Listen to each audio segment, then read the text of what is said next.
marché, après les touristes des démonstrations du week-end, place au costume cravate des acheteurs et des vendeurs de canons. Des canons pour avenir, d'accord, mais des canons quand même.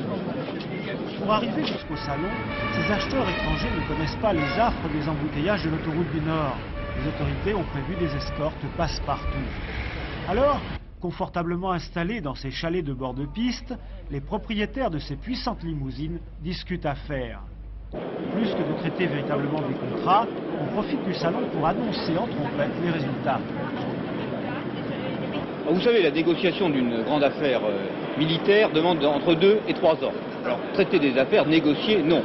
En conclure, qui sont en négociation depuis longtemps, oui, bien sûr. Là, vous avez réussi quand même une belle affaire avec l'Arabie Saoudite. Oui, l'Arabie Saoudite sera le 6e client dans le monde du missile Mistral, qui est le système le plus évolué dans sa catégorie dans le monde aujourd'hui. La signature annoncée par Matra, par exemple, avec l'Arabie Saoudite, porte sur un marché exceptionnel.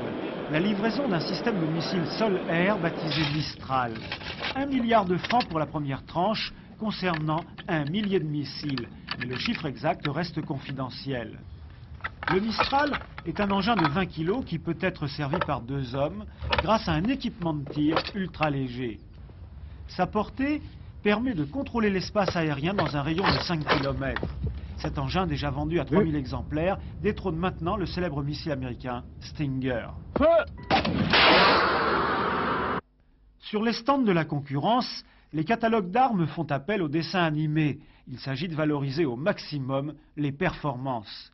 Comment un bon militaire pourrait-il résister à la tentation d'acheter un missile guidé par une caméra vidéo qui renvoie son image au pilote resté au sol? Cela grâce à un minuscule fil en fibre optique qui se déroule derrière le missile, un marché qui fait mouche. Pourtant, ces contrats fabuleux qui se chiffrent en milliards de francs et qui donnent du travail à des dizaines de milliers de personnes ne doivent pas faire oublier que les armes sont avant tout faites pour tuer.